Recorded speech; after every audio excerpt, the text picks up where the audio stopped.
Bonjour à tous, aujourd'hui vidéo très importante, c'est du cours, on est sur les dérivés des fonctions usuelles. Je rappelle que quand une fonction définie sur un intervalle i, eh bien, on dit qu'elle est dérivable sur cet intervalle i, si et seulement si, f est dérivable pour tout réel, en tout réel de cet intervalle i. Donc, eh bien, ce qu'on appelle les fonctions usuelles, c'est les fonctions qu'on utilise tout le temps. Fonction constante, la fonction identité, les fonctions affines, les fonctions carrées, la fonction Q, la fonction inverse, fonction puissance, puissance avec des puissances négatives, on verra ça, la fonction racine carrée. Tout ça, eh bien, je vais détailler ici les ensembles de définitions, les ensembles de dérivabilité et donner évidemment la formule qui permettra de trouver les nombres dérivés sur les intervalles où cette dérivée existe. Donc on va commencer tout de suite avec la fonction, le type de fonction le plus simple, ce qu'on appelle des fonctions constantes. Des fonctions constantes, ça veut dire que quel que soit x, la valeur est toujours la même. Donc ces fonctions constantes, elles sont définies quel que soit x, donc c'est défini sur R, et la formule, eh bien, c'est tout simplement égal à k. Et k, c'est un réel, qui est fixé, qui est le même pour toute la fonction. Donc exemple, eh bien, on peut considérer la fonction f, qui est définie sur R, de R dans R, qui à x associe 3, par exemple. Donc on pourrait écrire f de x égale 3, quel que soit x. D'accord? Et donc si on devait tracer, donc ici on dirait f de x égale 3 pour tout x, appartenant donc à R, en traçant, eh bien vous auriez une courbe très simple. Alors ici je vais mettre 3 sur l'axe des ordonnées, et quand je trace, j'obtiens une droite qui est horizontale. Donc, en chaque point, par exemple, de cette courbe, eh bien, j'ai bien une tangente horizontale, donc de pente 0, donc un nombre dérivé qui vaut toujours 0. Donc ici, on peut toujours dériver. C'est une courbe qui est sa propre tangente, donc il y a une tangente horizontale partout, elle est dérivable et le nombre dérivé vaut toujours 0. Donc si vous avez f de x égale 3, vous pouvez dire que f est dérivable et f' de x vaudra 0 pour tout x réel. Deuxième type de fonction. Alors ici, je vous ai parlé de la fonction identité. Alors je vous le dis, on la mettra dans une formule plus globale. La fonction identité, c'est la fonction qui à x associe lui-même, c'est-à-dire x. D'accord ? Celle-ci est dérivable sur R. Si je trace la courbe de la fonction qui à x associe x, eh bien, dans un repère ortho normal, c'est la diagonale ici, ce qu'on appelle la première bisectrice. En tout point, vous avez une tangente qui est la propre courbe, et donc il vous faut la pente. La pente, c'est le coefficient directeur. Donc, si on a f de x égale x, pour tout x, eh bien, ici, le coefficient donc, directeur, la pente, c'est le coefficient de x, ça vaut 1. Donc ici, eh bien, la fonction identité a une dérivée qui est égale à 1. Alors, plus généralement, on ne va pas apprendre la fonction identité.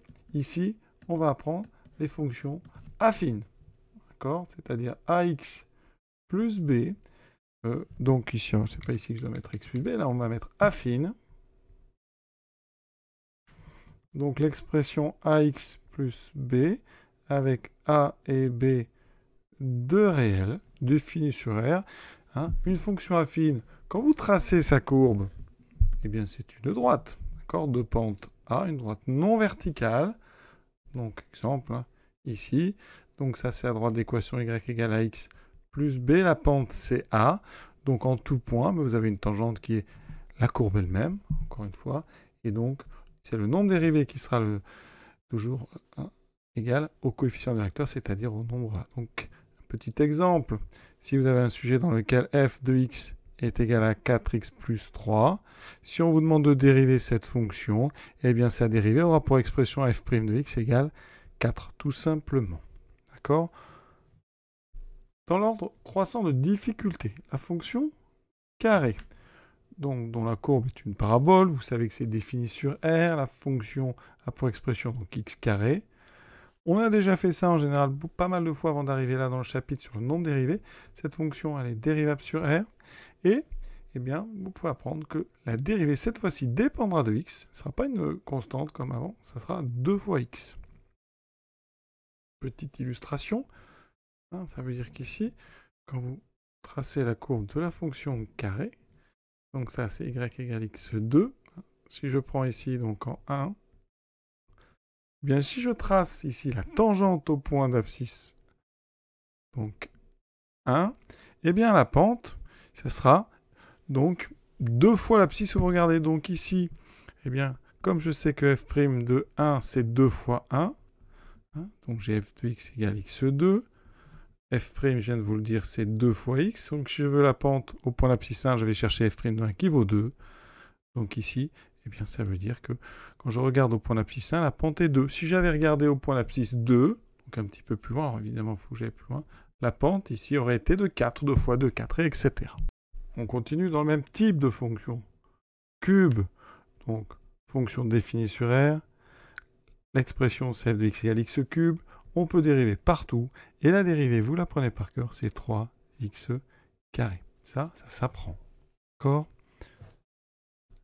On a ensuite des fonctions, par exemple, puissance 4. Hein.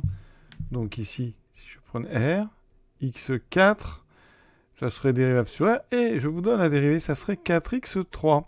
Et donc on commence à voir quelque chose ici quand on dérive. Alors je vais vous faire x5. Et après on essaiera de donner une formule générale. Quand on dérive x5, on va trouver 5x4. Alors je rappelle quand même que les formules, je ne les invente pas. On les obtient par la limite d'un taux d'accroissement. Hein. C'est cette première partie du chapitre un petit peu délicate avec des limites. Hein, mais une fois qu'on a passé cette partie-là, on admet ces formules, comme si on les avait toutes démontrées.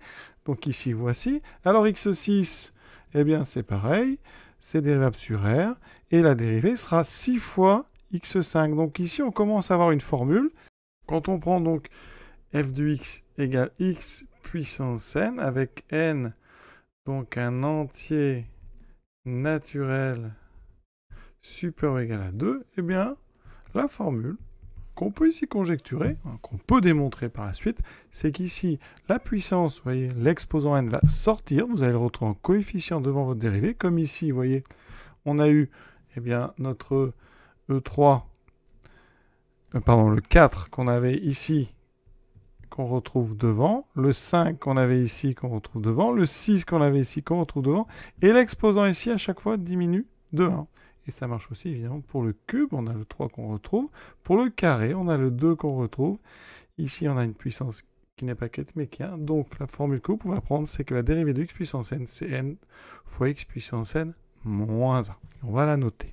Donc, fonction puissance avec n supérieur ou égal à 2, entier supérieur, donc puissance entière, avec n supérieur ou égal à 2. C'est défini sur R, l'expression c'est donc x puissance n, et quand on dérive, vous apprenez x, n fois x puissance n moins 1. Alors on pourrait généraliser cette formule à n égale 1, parce que si on a x puissance 1, eh bien on a vu que la dérivée, si f de x égale x puissance 1, c'est-à-dire x, la dérivée, on sait que ça fait 1. Alors si j'applique cette formule, ça donnerait 1 fois x puissance 1 moins 1, c'est-à-dire 1 fois x puissance 0. Alors à condition d'admettre que x puissance 0 vaut tout le temps 1, eh bien cette formule, on peut la généraliser. Alors, quand on dit x puissance 0 vaut tout le temps 1, il y a un petit souci au niveau de 0 puissance 0. Donc c'est pour ça qu'on préfère ici séparer. Donc le cas est gardé que des n supérieurs ou égaux à 2. Voilà donc pour les puissances entières avec une puissance supérieure ou égale à 2. La formule suivante, c'est celle de la fonction inverse.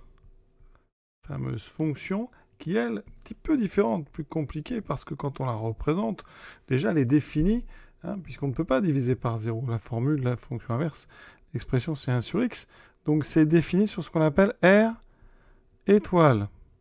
Alors, que je sois bien clair, R étoile, c'est donc R privé de 0. Autrement dit, c'est une réunion de deux intervalles, moins l'infini 0, ouvert en 0, union 0 plus l'infini. La courbe de la fonction inverse est en deux parties, puisque son domaine est en deux parties. On appelle cela une hyperbole, et chacun des côtés s'appelle une branche. Il y a donc deux branches.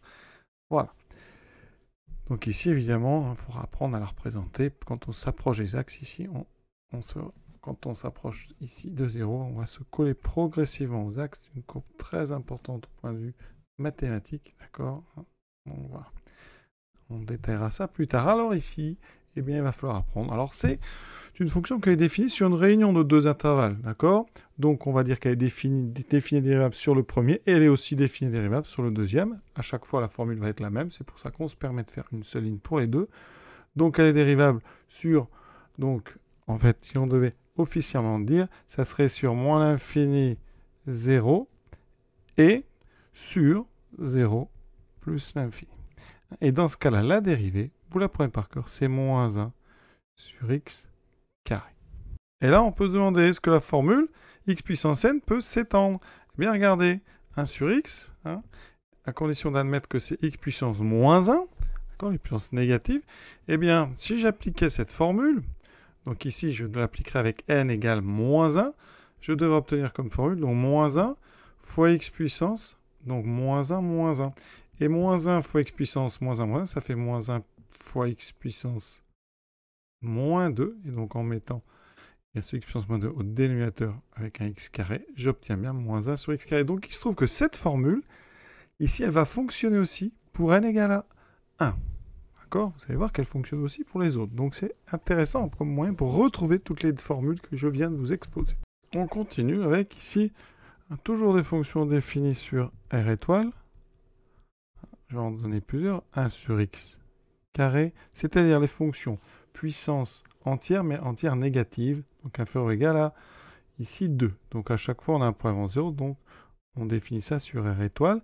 Et elles seront toutes dérivables sur chacun des deux intervalles composant l'ensemble de définitions. Donc ici, je vais vous donner 1 sur x2, je vais vous donner 1 sur x3, je vais vous donner 1 sur x4, et je vais vous donner 1 sur x5. Et vous allez voir qu'il y a aussi une formule, et qui sera en plus la même. Ça devient très intéressant. Donc quand on dérive 1 sur x2, vous aurez toujours un moins. Ici, un quotient. Donc en haut, on va retrouver 2. Ici, l'exposant que vous aviez. Ici, x carré, je mets un 2. Et en dessous, on augmente. Ça veut dire que ça va donner x cube. Pour 1 sur x3, j'aurai un moins, un quotient. En haut, je vais trouver un 3. Et en bas, x puissance 4. Pour 1 sur x4, vous allez avoir un moins, un 4 en haut et x puissance 5.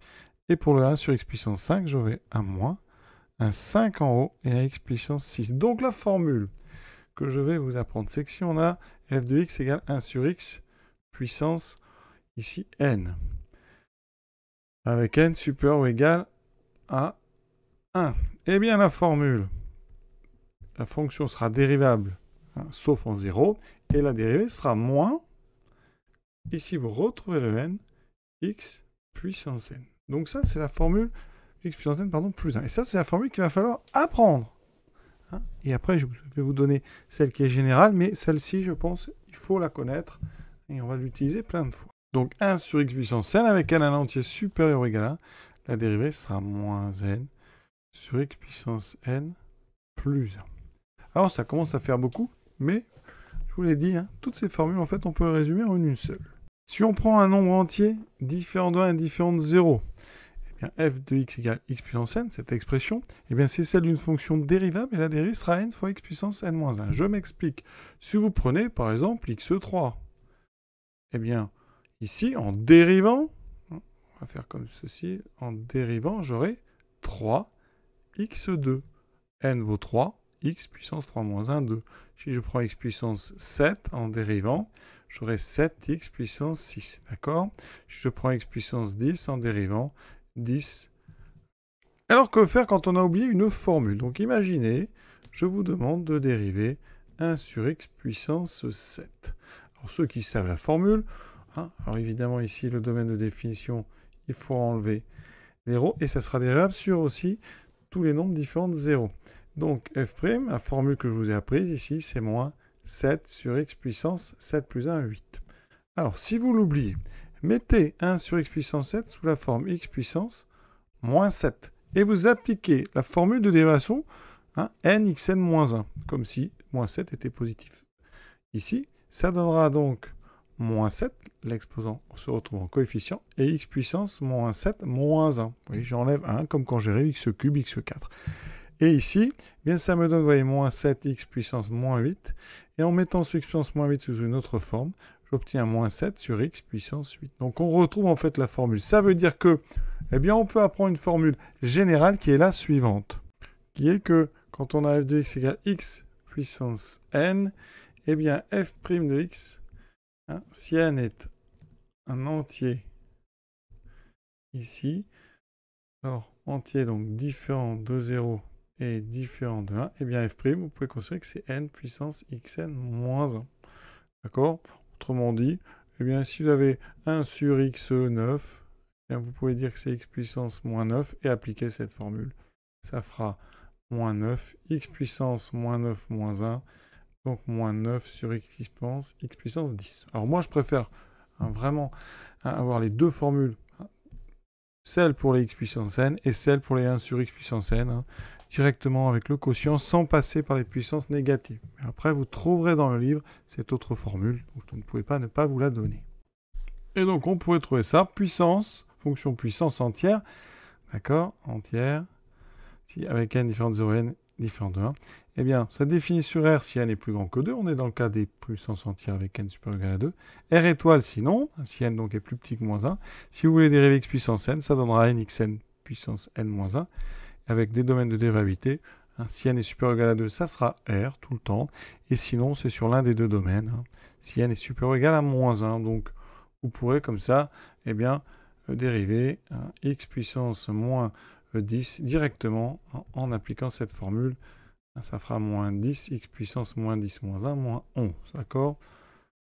Mais sachez que vous trouverez la plupart du temps les fonctions sous cette forme, et donc inutile de repasser par x puissance moins 10, vous appliquez la formule qui dit que ça fait moins la puissance et x puissance 10 plus 1, donc 11, qui revient au même, d'accord? Et à vous de voir. Il reste une dernière fonction, la fonction racine carrée, d'accord? Sachez qu'à la fonction carrée, on ne met pas de e, à la fonction racine carrée, on met un e. Donc ici, celle-là, elle est définie sur 0 plus infini, c'est-à-dire R+. Là, l'expression, vous la connaissez, c'est racine carrée x. Et là, il y a une dérivabilité qui est un petit peu différente, elle n'est pas dérivable en 0. Il faudra ouvrir ici, et la formule, c'est 1 sur 2 racine carrée de x. Voilà, vous allez donc la retenir. Alors pour ceux qui l'oublieraient, encore une petite astuce, il faut savoir que racine de x, on peut écrire ça, donc x puissance 1/2. Alors ça, c'est pour tous les nombres strictement positifs. On peut utiliser ces écritures-là. Et dans ce cas-là, eh bien, quand on dérive en utilisant la même idée que tout à l'heure, eh bien, vous avez ce 1/2 qui va sortir en coefficient, et vous aurez x puissance 1/2 moins 1. Ce qui reviendra donc à 1/2 de x puissance moins 1/2. Donc 1 sur 2 fois x puissance 1/2. Et la puissance 1/2, je vous l'ai dit, c'est la racine carrée. On obtient ceci. Alors, vous pouvez utiliser cette notation pour x strictement positif. Donc, comme on peut dériver que pour x strictement positif, on a le droit de s'en servir. Et vous voyez qu'on retrouve la même formule. Ce qui signifie que, encore une fois, eh bien, la formule n x puissance n moins 1 peut fonctionner ici avec des puissances qui ne sont pas entières. Ici, ça marche avec la puissance 1/2. Ça vous donnera la dérivée comme ça de la racine carrée. Et pour résumer, voici donc les 6 formules qu'il faut connaître. Donc je résume, la fonction constante dérivée 0, les fonctions affines dérivées, le coefficient, la pente, c'est-à-dire a, les fonctions puissance entière positive avec n supérieur ou égal à 2, c'est n xn moins 1. Vous retiendrez bien sûr la fonction inverse dont la dérivée est moins 1 sur x carré. Ici, attention, il faut enlever 0. Les puissances entières négatives, donc inférieur ou égal à moins 1, formule moins n sur x puissance n plus 1, et il restera la racine carrée avec 1 sur 2 racine carrée de x. Je crois qu'on a tout dit. Maintenant, il va falloir que je vous apprenne à dériver des sommes, des produits, des quotients, mais c'est une autre histoire. À très bientôt.